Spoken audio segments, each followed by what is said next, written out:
I found out that my stepmother secretly despises me and my siblings. My dad remarried Lisa 2 years ago after my mom died in a car accident when I was 15. At first, Lisa seemed absolutely perfect for our family. She was kind, patient with my younger sister Amy and me, and genuinely seemed to care about making our blended family work.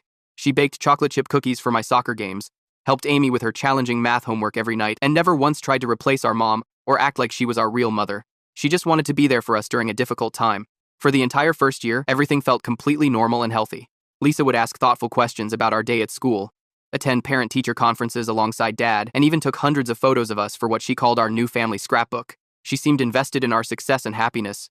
But around month 18, I started noticing strange things that didn't quite add up. Lisa would ask very specific, detailed questions about our daily activities, not just casual things like how was school today, but exactly which classes were giving us trouble, which teachers we didn't get along with, what grades we were worried about receiving. She seemed almost too interested in our problems and mistakes rather than our achievements. When Amy got detention for talking during science class, Lisa asked detailed questions about what the teacher had said, how the principal had reacted, whether other parents would find out about the incident. When I failed an important math test, she wanted to know if I'd been studying properly at home, if I was spending too much time playing video games, whether Dad knew about my poor grades yet. I assumed she was just trying to be a responsible stepmother, but something about her tone felt different. Like she was systematically gathering information rather than offering genuine support or guidance. She also started being conveniently around whenever Amy and I got into any kind of trouble. If we argued with each other over stupid sibling stuff, Lisa would mysteriously appear in the doorway, watching quietly and taking mental notes. If we forgot to do chores or came home late from friends' houses, she was always there, carefully observing our interactions with Dad when he addressed our behavior. Last month, I came home early from baseball practice because it got rained out unexpectedly. Lisa was sitting in the kitchen with her laptop open and a notebook beside it, writing something down. When she saw me walk through the door, she quickly closed everything and asked why I was home early with obvious surprise in her voice. I explained about practice being canceled due to weather, and she immediately wrote something down in the notebook before putting it away in a drawer. That weekend, Dad went out of town for a work conference. Lisa spent Saturday afternoon organizing papers in her office, which used to be Mom's craft room before she died. I needed to borrow a stapler for a school project and knocked on her door. She told me to wait outside in the hallway and came out with the stapler, but I caught a clear glimpse of her desk through the doorway. There were printed emails, handwritten notes, and what looked like a detailed timeline taped to the wall above her computer. I couldn't read the specific details from where I was standing, but I clearly saw our names written in multiple places throughout the documents. When I asked what she was working on, Lisa said it was just household organizing and quickly shut the door. Tuesday night, Lisa left her notebook on the kitchen counter while she went upstairs to take a shower. I opened it, expecting to find grocery lists or appointment reminders. Instead, I found pages of detailed notes about Amy and me. Every entry was dated and included specific observations about our behavior and attitudes. One entry read, March 15th, Kyle came home 20 minutes late from basketball practice, lied about stopping at convenience store, found candy wrappers hidden in backpack. The final entry made my stomach drop. Building comprehensive case for Mike to review. Timeline attached shows clear pattern of disrespectful behavior and academic decline since I've been trying to help them. I heard the shower turn off upstairs and quickly closed the notebook. That's when I realized what Lisa had been planning all along. I quickly closed the notebook and slid it back to its original position on the counter, my heart hammering against my ribs. The water pipes groan as the shower turns off upstairs. I have maybe 2 minutes before Lisa comes down. I rush back to my room, shutting the door as quietly as possible. My mind races, replaying what I just read. Building comprehensive case for Mike to review. The words echo in my head as I pace the small space between my bed and desk. Lisa has been documenting everything, every minor infraction, every mistake, every normal teenage moment, and twisting it into something sinister. When I hear Lisa's footsteps on the stairs, I grab my calculus textbook and flip it open to a random page, trying to look busy. She knocks once before opening my door without waiting for a response. Kyle, dinner will be ready in 30 minutes. Her voice is perfectly pleasant, the same tone she's always used, but now I hear something different underneath. Calculation, assessment. Thanks. I manage, not looking up from my textbook. Studying for that makeup test? She asks, lingering in the doorway. I nod, still not meeting her eyes. Yeah, don't want to fail again. That's good, she says, and I can feel her watching me. Your father would be disappointed if you did. The words hang in the air between us. A subtle reminder that she has access to Dad, that she controls the narrative he hears about me. I wait until she leaves before letting out the breath I've been holding. The next morning, I wake up early and check the calendar on the fridge. Lisa has her weekly grocery shopping scheduled for 10 a.m. Dad's already left for work, and Amy has dance practice until noon. This is my chance. I wait by my bedroom window, watching as Lisa backs her SUV out of the driveway. Once she's gone, I count to 60 before heading to her office. The door is closed but not locked. She must be confident that Amy and I would never dare enter her private space. The room still feels like Mom's in some ways. The same pale blue walls, the same view of the backyard. But where Mom's craft supplies once filled the shelves, Lisa has installed a sleek filing system. Her desk is immaculate, with color-coded folders arranged in perfect rows. I start with the desk drawers, careful not to disturb anything. The top right drawer contains office supplies, pens, paper clips, post-it notes. The left drawer has more notebooks similar to the one I found in the kitchen. I flip through them quickly, finding more detailed observations about Amy and me dating back nearly a year. October 12. Amy spent 45 minutes on phone with friend instead of doing homework. When confronted, rolled eyes and muttered under breath. November 3. Kyle came home with mud on shoes, tracked through kitchen after being reminded multiple times about house rules. Each entry is clinical, focusing exclusively on perceived failures. There's not a single positive observation in any of the notebooks. The bottom drawer is locked. I try a few paper clips before finding a small key taped to the underside of the desk, an amateur hiding spot. Inside is a folder labeled Timeline in Lisa's precise handwriting. I pull it out and unfold the contents on the desk. It's a detailed chart showing a steady decline in our behavior since Lisa arrived. There are color-coded incidents, with red marks for severe disrespect and yellow for concerning patterns. The timeline starts with minor issues, normal teenage behavior, but escalates to paint a picture of two increasingly troubled kids. Next to the timeline is a stack of printed emails between Lisa and Dad. I scan them quickly, my stomach nodding as I read. Mike, I'm growing concerned about Kyle's influence on Amy. I've noticed her adopting some of his more disrespectful attitudes lately. I know you don't want to think about it, but we may need to consider more structured environments for them if this pattern continues. I'm only bringing this up because I love you and want what's best for our family. Sometimes the hardest decisions are the most necessary ones. I'm so absorbed in reading that I almost miss the sound of a car pulling into the driveway. I glance out the window and freeze. Lisa's SUV is back. She's returned early. I quickly fold the timeline, shove everything back into the drawer, and lock it. The key goes back under the desk. I slip out of the office and sprint down the hall to the bathroom, closing the door just as I hear the front door open. Hello? Lisa calls out. Is someone home? I flush the toilet and run the sink before stepping out. Hey, just got out of bed, I say, faking a yawn. Her eyes narrow slightly. I thought you'd be sleeping in on Saturday. Woke up thirsty, I say with a shrug, walking past her toward the kitchen. I can feel her eyes on my back the whole way. Later that afternoon, Dad calls to say he'll be working late. I'm in the living room pretending to watch TV while Lisa takes the call in the kitchen. Oh, don't worry about us, she says, her voice dripping with understanding. The kids and I will be fine. You do what you need to do. There's a pause. I know how important this project is, Mike. We support you completely. When she hangs up, she notices me watching and her smile shifts slightly. Your father is working so hard for this family, she says pointedly. We should all appreciate his sacrifices more. Amy comes home from her friend's house around 6, immediately sensing the tension. She finds me in my room after dinner, closing the door behind her. What's going on with you? She asks, sitting on the edge of my bed. You've been acting weird all day. I hesitate, weighing the risk of telling her. But if Lisa's building a case against us both, Amy deserves to know.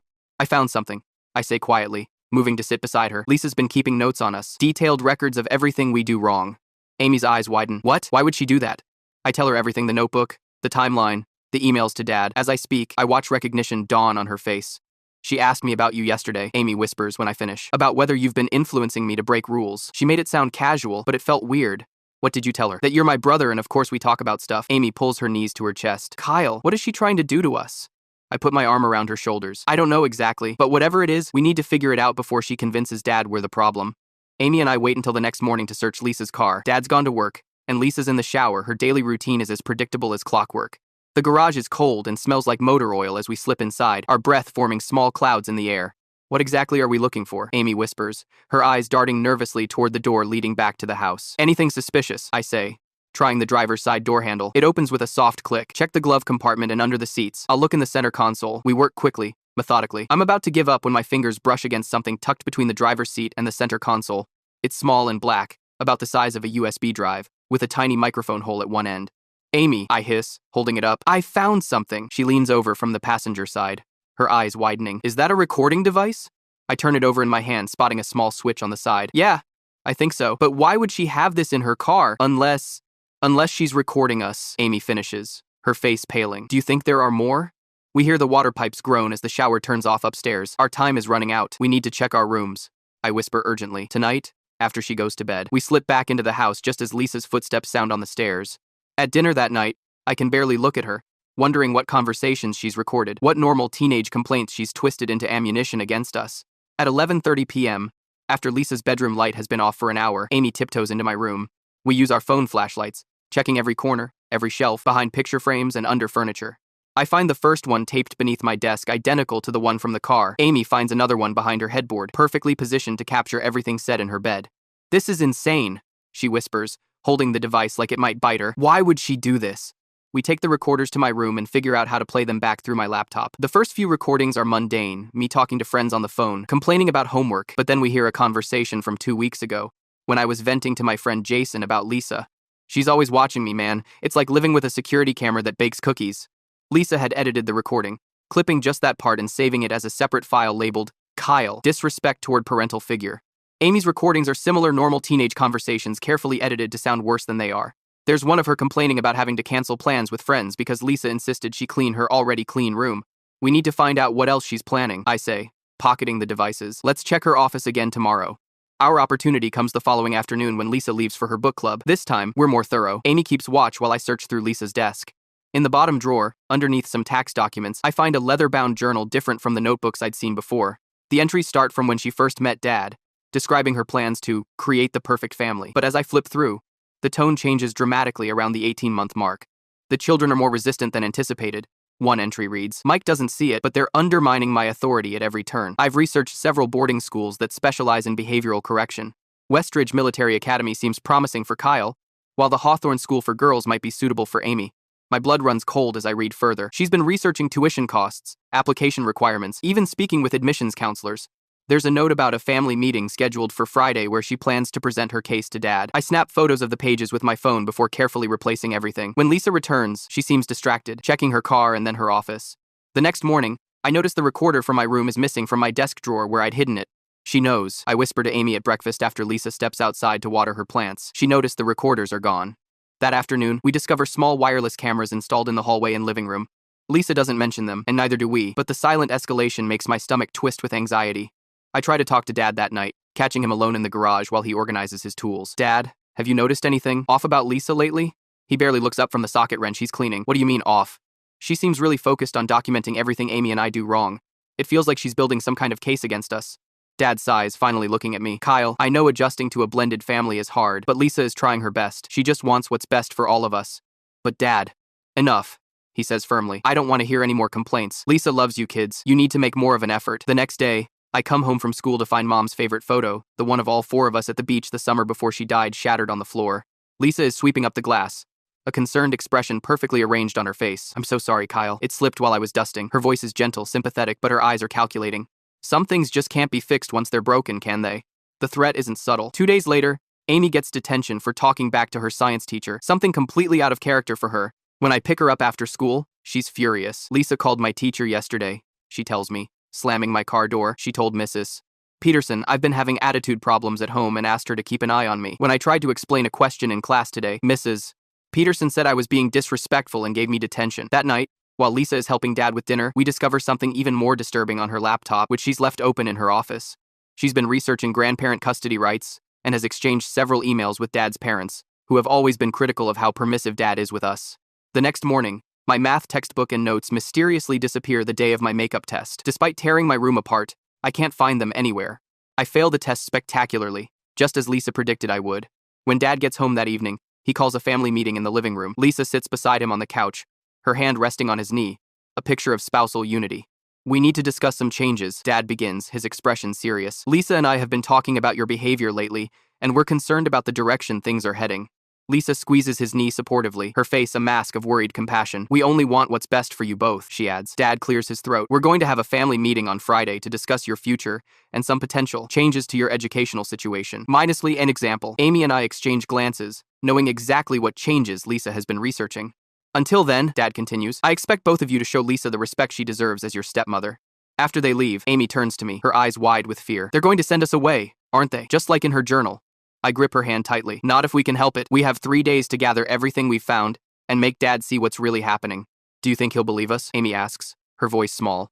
I think about the timeline in Lisa's office, the recordings, the journal entries about boarding schools. He has to, I say, trying to sound more confident than I feel. We're his kids. He has to believe us. We need a plan, I tell Amy, spreading out all our evidence on my bedroom floor. It's Wednesday evening, and we have less than 48 hours before the family meeting, where Lisa will try to convince Dad to ship us off to separate boarding schools. I've organized everything chronologically, Amy says, arranging printouts of the photos I took of Lisa's journal. Look how she started documenting normal teenage stuff, then gradually made everything sound worse. I nod, adding the recordings we found to the pile. We need to make this airtight. Dad has to believe us. Should we tell Aunt Rachel? Amy asks quietly. I pause, considering. Aunt Rachel is Mom's sister and has always been there for us, even after Mom died. She's the only adult who might actually listen without dismissing us as dramatic teenagers. Yes, but let's not call her. Lisa checks the phone records. I'll email her from school tomorrow so Lisa can't see it. The next morning, I send Aunt Rachel a carefully worded message from the library computer. I don't tell her everything, just enough. Lisa's behavior has changed drastically. She's documenting everything we do wrong and talking to Dad about sending us away. We need your help at a family meeting Friday night. Please don't tell Dad we contacted you. By lunchtime, Aunt Rachel has responded, I'll be there, don't worry. When I get home that afternoon, Lisa is on the phone in the kitchen, her voice unnaturally sweet. Mike, I really think this should just be the four of us tomorrow night. Family only. She pauses, listening. Rachel wants to what? But this is about the children's future, not a social call. My stomach tightens. Dad must have told her Aunt Rachel was coming. I slip past the kitchen and up to Amy's room, where she's organizing our evidence into a presentation folder. Lisa's trying to keep Aunt Rachel away, I whisper. Amy's eyes widen. She can't do that. She's trying. We need to make sure Aunt Rachel knows exactly when to arrive. I text Aunt Rachel from Amy's phone with the details, and she responds immediately. I'll be there at 7 sharp. Lisa can't stop me from seeing my niece and nephew. Thursday night, I can barely sleep. Every creak in the house makes me wonder if Lisa is searching our rooms for evidence. I've hidden our folder in the loose vent behind my dresser, the same place I used to hide candy when I was younger. Friday after school, Amy and I are putting final touches on our presentation when we hear Dad's car in the driveway. He's home 3 hours early. He never comes home before 6 on Fridays, Amy whispers, panic in her eyes. We scramble to hide everything, but we're not fast enough. Dad appears in my doorway, his expression unreadable as he takes in the scattered papers, the recordings, the photos of Lisa's journal. What is all this? He asks quietly. Before we can answer, Lisa appears behind him, her face crumpling into a perfect mask of hurt and betrayal. Oh my God, she gasps, one hand flying to her mouth. They're plotting against me, Mike, just like I told you. Dad looks between us and Lisa, confusion evident on his face. Kyle, Amy, what's going on here? We can explain, I say, my heart hammering. We found evidence. Evidence? Lisa interrupts, tears welling in her eyes. You've been sneaking around, going through my private things, after everything I've done for this family? Let them speak, Lisa, Dad says, his voice firm but uncertain. I take a deep breath and start from the beginning, finding the notebook, discovering the recordings, uncovering her plans for boarding school. As I speak, I hand Dad each piece of evidence, watching his expression shift from skepticism to concern. She's been recording us in our bedrooms, Amy adds, holding up one of the devices. Listen. She plays one of the recordings where Lisa edited our conversations to make them sound worse than they were. Dad's face darkens as he listens. These are private conversations, he says, turning to Lisa. Why would you record the kids in their rooms? Lisa's tears dry instantly, her expression hardening. They're exaggerating everything. I was just trying to document their behavior because you never believe me when I tell you how they talk to me when you're not around. What about this? I ask, handing Dad the journal pages about boarding schools. You've been researching places to send us away. You even called admissions counselors. Dad scans the pages, his brow furrowing deeper with each line. Lisa, is this true? You've been looking into military school for Kyle. Lisa straightens, dropping the victim act entirely. Yes, and it's what they need. These children have been impossible since I moved in. They've never accepted me, never given me a chance. They need structure, discipline. We need our dad, Amy interrupts, her voice breaking. Not someone who's trying to get rid of us. Lisa laughs, the sound sharp and cold. Get rid of you? I'm trying to help you become functioning adults instead of these entitled, disrespectful. That's enough, Dad says quietly, still looking at the boarding school research. You told me you were researching summer programs, not permanent schools. Mike, be realistic, Lisa says, her voice shifting to something reasonable, persuasive. A fresh start would be better for everyone. These difficult teenagers. We're difficult because she makes us that way. I cut in. She breaks our stuff, hides our homework, calls our teachers to turn them against us.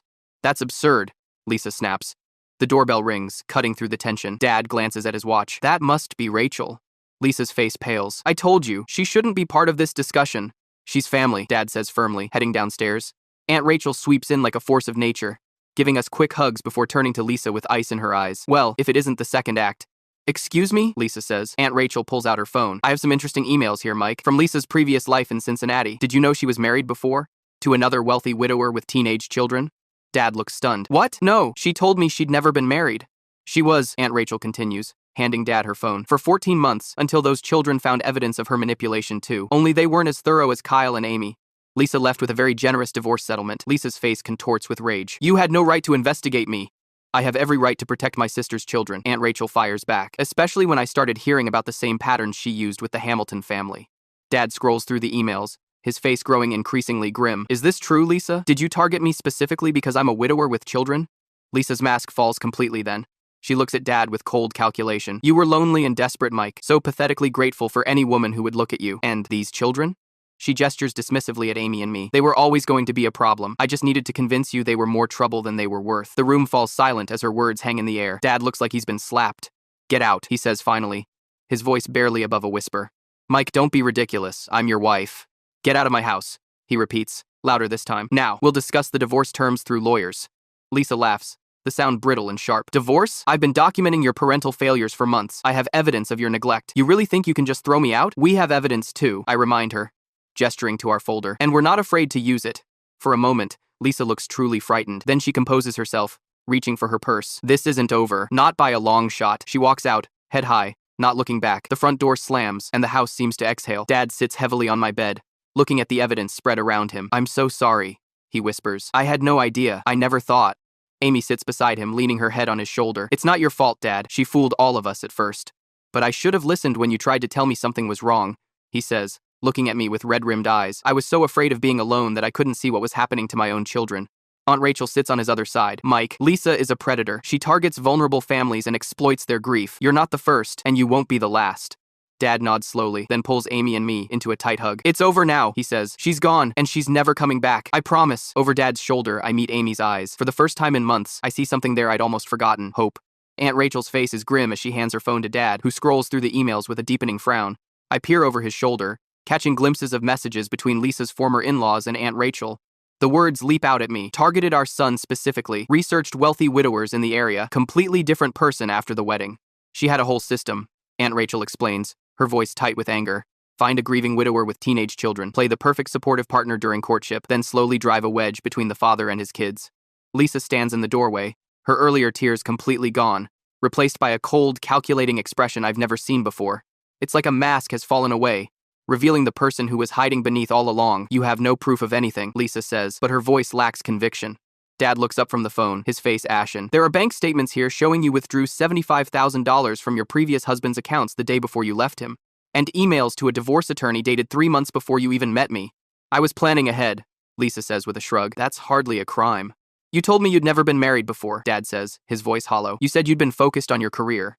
Lisa laughs, the sound sharp and brittle in the tense room. And you believed me because you were desperate, a sad, pathetic widower with 2 troublesome teenagers. Do you have any idea how easy it was to make you fall in love with me? I feel Amy flinch beside me. Dad stands slowly, drawing himself up to his full height.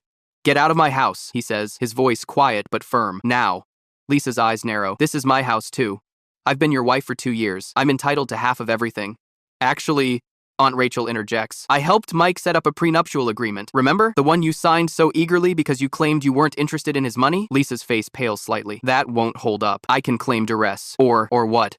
I step forward, holding up one of the recording devices. You'll claim we manipulated you? That we forced you to record our private conversations? To research military schools behind Dad's back? To break Mom's photo accidentally? Lisa's eyes dart between us, calculating. For a moment, I think she might lunge at me for the recorder, but instead, she smooths her blouse and straightens her shoulders. You have 24 hours to get your things and leave, Dad says. After that, communication goes through lawyers only. Fine. Lisa's voice is ice. But don't think this is over. I've documented everything about this family, your neglect, their behavioral issues, the emotional damage you've inflicted by never properly dealing with your wife's death. By the time I'm done, you'll be lucky if you get supervised visitation with these brats. Dad takes a step toward her, his face flushing with anger. You can threaten me all you want, but leave my children out of this. They were always the problem, Lisa hisses. If they had just gone along with the program, accepted me as their mother. You were never our mother, Amy says quietly, standing beside me. And you never tried to be. You just wanted Dad and his money. Lisa's mask slips completely then, her face contorting with rage. You ungrateful little. She stops herself, visibly regaining control. You'll regret this, all of you. She turns and walks down the stairs, her heels clicking sharply on each step. We hear her gathering her purse and keys from the entry table. Then the front door slams with enough force to rattle the windows. For a long moment, no one speaks. Then Dad collapses onto my bed, his head in his hands. I'm so sorry, he whispers, his voice breaking. I had no idea. I never thought. I sit beside him, not sure what to say. The anger that's been building for months has nowhere to go now that Lisa is gone.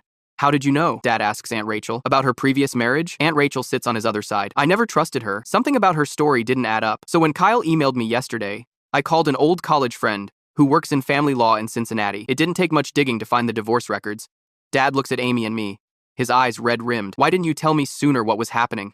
We tried, Amy says softly. Remember when I said Lisa was going through my phone? Or when Kyle told you she was documenting everything we did wrong?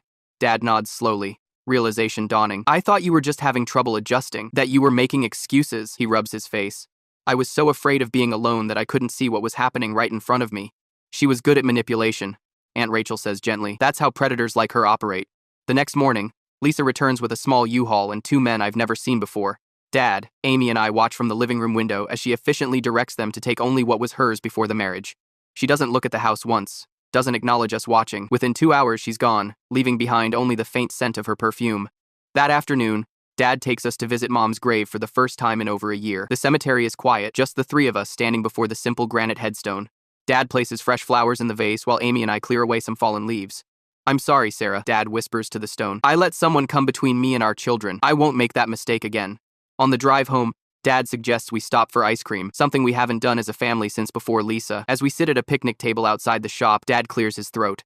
"I've been thinking," he says, stirring his melting ice cream. "Maybe we should talk to someone. All of us. A family therapist." Amy and I exchange glances. "Like therapy?" I ask. Dad nods. "What happened with Lisa? It affected all of us. And maybe there were problems even before her that we never really dealt with after your mom died."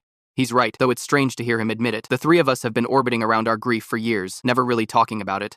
"I think that's a good idea," Amy says, surprising me. She's always been the most resistant to anything that feels like dwelling on the past. "Yeah, I agree. I think we could use some help." 6 months later, the divorce is finalized.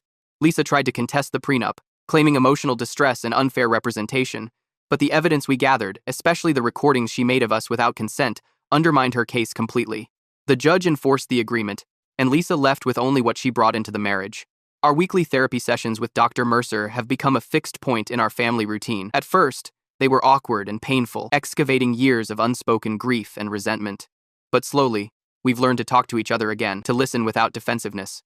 Dad has cut back his hours at work, making it home for dinner most nights. Amy's grades have improved, and I've even started considering colleges again, something I'd all but given up on during Lisa's campaign against us. Sometimes I still check my room for recording devices, a habit I can't quite break. Amy still sleeps with her door locked, and Dad still gets that haunted look sometimes when Lisa's name comes up in conversation. But we're healing. Not because Lisa is gone, but because we finally faced the wounds that were there long before she arrived, the grief we never properly processed, the communication patterns that broke down after Mom died. Last night, Dad hung Mom's repaired photo back in the living room. The glass is new, the frame slightly different, but her smile is the same, bright and genuine, her arms around Amy and me, Dad looking at her like she hung the moon. "I think she'd be proud of us," Dad said as we stood looking at it, "for finding our way back to being a family." I think he's right, and I think that's what Lisa never understood, that family isn't something you can manipulate or control. It's something you build together, day by day, through honesty and forgiveness, and the hard work of really seeing each other. Even when it's messy, especially when it's messy.